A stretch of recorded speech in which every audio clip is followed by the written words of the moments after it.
Humans are walking war crimes, and that's why they're not allowed in our wars."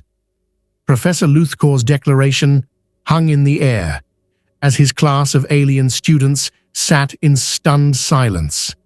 The lecture hall, carved out of sleek metallic walls and bathed in the sterile glow of interstellar lights, seemed to vibrate with the weight of his words. "Yes," the professor continued, his tone a mix of disgust and admiration, "you may have heard rumors, wild tales of human savagery on the battlefield, but I assure you, the reality is far more disturbing." The classroom was filled with a diverse array of alien species, each one representing a different member of the Galactic Coalition.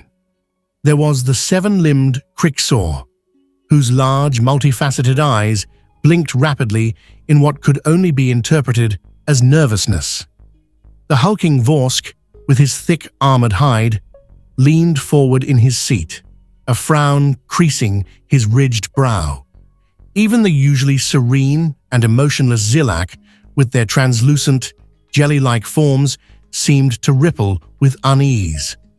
One student, a young Vrikan with pale blue skin and 4 dexterous arms, raised a hand tentatively.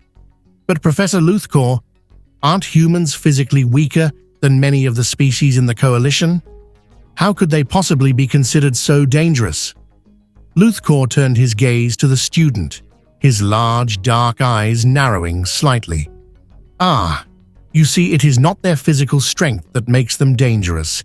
It is something far more insidious, something unexpected." The professor activated the holographic display behind him, and a series of images flickered to life. The first image was of a human soldier, clad in primitive body armor, standing atop a pile of rubble. His face was smeared with dirt and blood, and his eyes burned with an intensity that seemed to transcend the image itself. "This is a human during the siege of Talvor, one of the last conflicts they were involved in before the ban," Luthkor explained. "Note the lack of advanced weaponry, the minimal armor. And yet, this one man was responsible for the deaths of over 3,000 Scorn warriors in a single night." A collective gasp rippled through the classroom. The Scorn were known for their resilience and ferocity in battle, their warriors standing nearly 9 feet tall with claws that could rend through steel. The idea that a single, seemingly under-equipped human could have caused such destruction was beyond comprehension. Another student, a reptilian Rakash with scales that shimmered in shades of green and gold, hissed in disbelief. "This is impossible. What kind of weapon did he use?" Luthkor's expression darkened. "No weapon, just his mind. Humans have an unparalleled capacity for violence and a disturbingly creative approach to warfare. They don't just fight, they adapt, they improvise, they find ways to turn even the most benign objects into instruments of death." He gestured to the next image, which showed the aftermath of the siege. The battlefield was littered with the bodies of Scorn warriors, their massive forms lying in pools of dark, viscous blood. Among the dead were crude, improvised traps, sharp shards of metal tied to ropes, makeshift explosives rigged from scavenged materials, and pits filled with sharpened stakes. "It wasn't just his combat prowess that caused the Scorn to fall," Luthkor continued. "It was his ability to think differently, to see solutions where others saw only obstacles, and it is this very ability that makes humans so unpredictable, so dangerous." The class was silent, the weight of the professor's words settling over them like a heavy shroud. They had all heard stories of human cunning, but this was something else entirely. This was a calculated, almost animalistic instinct for survival at any cost, a trait that defied all conventional understanding of warfare. One of the students, a slender Archon with bioluminescent markings that pulsed softly in the dim light, leaned forward, his voice a mixture of curiosity and concern. But if they are so dangerous, why not just eliminate them entirely? Surely the coalition could… Luthor held up a hand, silencing him. Eliminate them? Easier said than done. The coalition did consider it once, but they quickly realized that humans, when threatened with extinction, become even more formidable. They fight like cornered beasts, with a tenacity that borders on madness. The more you push them, the more dangerous they become. He paused, letting the gravity of his words sink in. No, the only solution was to ban them from participating in any future conflicts. It was the only way to ensure that their destructive potential could be contained. The Vrikan student from earlier raised his hand again, his 4 fingers trembling slightly. But Professor, isn't it unjust to single out one species like this? Aren't we denying them the right to defend themselves? Luthor sighed, his gaze softening slightly. It may seem unjust, but consider the alternative. Allowing humans to engage in galactic warfare would be akin to unleashing a force of nature, a force that even the most advanced species in the coalition cannot fully comprehend or control. It is not a question of justice, but of survival. The room fell into a contemplative silence, the students wrestling with the disturbing truths they had just learned. They had always been taught that the coalition's ban on human involvement in war was a measure of fairness, a way to prevent a technologically inferior species from being overwhelmed. But now they realized it was something far more complex, something far more terrifying. Luthor turned off the holographic display and faced his class once more. Remember this lesson well. The galaxy is full of mysteries, and not all of them are meant to be understood. Some are simply meant to be avoided. The professor glanced at the time, then nodded slightly. That will be all for today. I suggest you reflect on what we've discussed. There will be a follow-up session tomorrow where we will delve deeper into the historical events that led to the ban. As the students began to gather their belongings and exit the lecture hall, Luthor watched them with a thoughtful expression. He had seen the horrors of human warfare firsthand, had lost friends and colleagues to the relentless, merciless ingenuity of the human mind. He knew, better than most, that the ban was not just a precaution, it was a necessity. But as he watched the last of the students file out, a lingering doubt gnawed at the edges of his mind. The galaxy was vast and unpredictable, and despite all the coalition's precautions, he couldn't shake the feeling that the humans were simply biding their time, waiting for the moment when they would be unleashed once more. And when that day came, he feared that no amount of preparation would be enough. The following day, the lecture hall was packed to the brim. Word had spread like wildfire throughout the campus about Professor Luthor's revelations, and now every available seat was filled with students, their collective attention fixed on the front of the room. Some had even gathered in the aisles, their faces eager with anticipation. The tension was thick as they awaited the professor's arrival, their minds still reeling from the previous lecture. When Luthor finally entered, the room fell silent almost instantly. He walked to the center of the hall, his movements measured and deliberate. For a moment, he simply stood there, surveying the room, as if gauging the readiness of his audience. "I see we have a few more attendees today," he remarked dryly, his voice carrying a hint of amusement. "I suppose you all want to hear more about the humans. Very well." He activated the holographic display once more, and the image of a planet appeared, a blue and green world, its surface crisscrossed with scars of war and conflict. "This," Luthor began, "is Cadria 4, a former Scorn colony world. You may have heard of it in your history studies, but let me assure you, what happened here was nothing short of extraordinary, and it all began with the arrival of a single human unit. The image shifted to a group of human soldiers, their faces obscured by the visors of their helmets. They moved with a fluidity and coordination that spoke of years of training and discipline, their weapons held at the ready as they advanced through the dense jungle terrain. This was supposed to be a suicide mission, Luthor explained.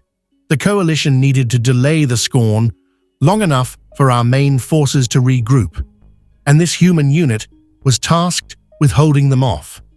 They were outnumbered, outgunned, and completely surrounded. He paused, letting the gravity of the situation sink in. But instead of retreating or surrendering, the humans did something completely unexpected. They attacked. The display shifted again, showing the humans in the midst of battle.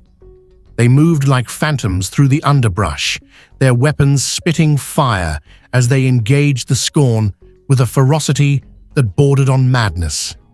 Despite their smaller numbers, the humans fought with a level of aggression and cunning that left the Scorn reeling. At first, the Scorn commanders were baffled, Luthor continued. They couldn't understand how this tiny force was holding its ground, let alone pushing them back. But then they realized something even more disturbing. The humans were not just fighting for survival, they were enjoying it. A murmur of disbelief rippled through the classroom. The idea that anyone could find pleasure in the midst of such carnage was incomprehensible to most of the students, whose species had long since abandoned such primal instincts. Luthor gestured to the display, which now showed a human soldier standing over the body of a fallen Scorn warrior. His chest heaved with exertion, but there was a wild, almost euphoric look in his eyes, as if he had tapped into something deep and primal within himself. The humans called it the thrill of the hunt, Luthor said, his tone tinged with something that might have been fear. They would lure the Scorn into traps, picking them off one by one, always staying just out of reach. They turned the jungle into their own personal hunting ground, and for 3 days and nights, they waged a guerrilla war unlike anything the Scorn had ever seen. He paused, his gaze sweeping over the room. And then, on the 4th day, the humans vanished. The holographic display flickered, showing the aftermath of the battle. The jungle was littered with the bodies of Scorn warriors, their formidable strength rendered meaningless against the humans' hit-and-run tactics. But of the humans themselves, there was no trace. They had disappeared into the shadows, leaving only destruction in their wake. The Scorn believed they had been driven mad, Luthor continued, that the humans had lost all sense of reason and were now little more than wild animals prowling the jungle in search of prey. They were so terrified that they abandoned the colony entirely, retreating to their ships and leaving Cadria 4 to the humans. He turned to face the class, his expression grave. And that is how a single human unit, with no support and no reinforcements, managed to liberate an entire planet from one of the most feared species in the galaxy. The room was deathly quiet. The students, who had come expecting to hear more about human brutality, were now confronted with something far more unsettling. The realization that humans were not just dangerous because of their ability to kill. They were dangerous because they relished it.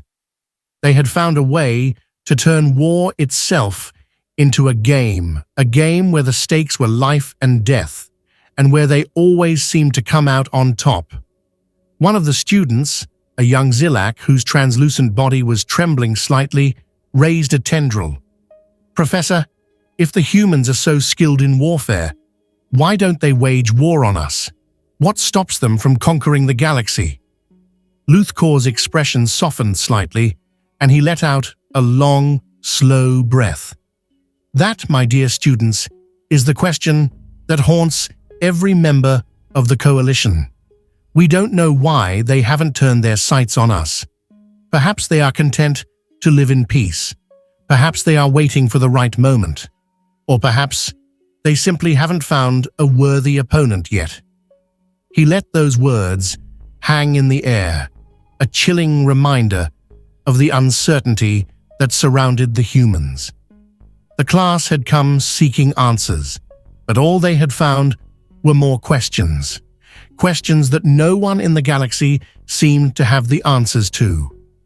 And as they sat there, grappling with the implications of what they had learned, one thing was becoming increasingly clear. The ban on human involvement in galactic war was not just a precaution. It was a desperate attempt to contain a force that, if unleashed, could very well change the fate of the entire galaxy. Luthor finally nodded, signaling the end of the lecture. That will be all for today. I suggest you spend some time reflecting on what we've discussed. Tomorrow we will examine the Coalition's decision to ban human participation in war and the ramifications it has had on our collective security. As the students filed out of the room, their minds heavy with the weight of what they had learned, Luthor watched them go, a sense of unease settling over him. The humans had been a mystery for so long, a riddle that no one had been able to solve. But now, as he delved deeper into their history, he couldn't shake the feeling that they were on the verge of something catastrophic, something that could shake the very foundations of the galaxy itself. The lecture hall was more crowded than ever.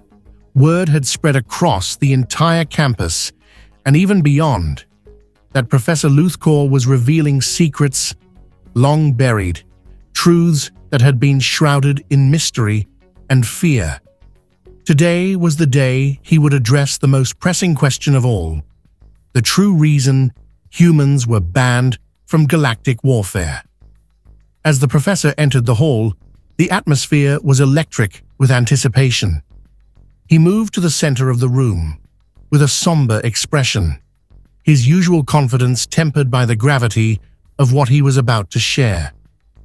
Today, we will confront the most significant decision the Galactic Coalition has ever made, Luthor began, his voice resonating in the silent room. You've learned of the horrors humans are capable of, their unsettling enjoyment of battle, and their extraordinary aptitude for turning any environment to their advantage. But all of this pales in comparison to what I'm about to reveal. He activated the holographic display, and the room dimmed as a complex series of documents and images appeared. These are classified Coalition files, declassified only after rigorous debate and fierce opposition. They contain the records of the final incident that led to the ban, a confrontation that nearly ended the Galactic Coalition itself. The display zoomed in on a distant barren planet. The surface was cracked and dry, with a thin atmosphere that barely clung to the planet's rocky surface. It was here, on this desolate world, that the Coalition made its final stand against an ancient enemy, the Tikal Empire, a race whose military might had been unmatched for millennia.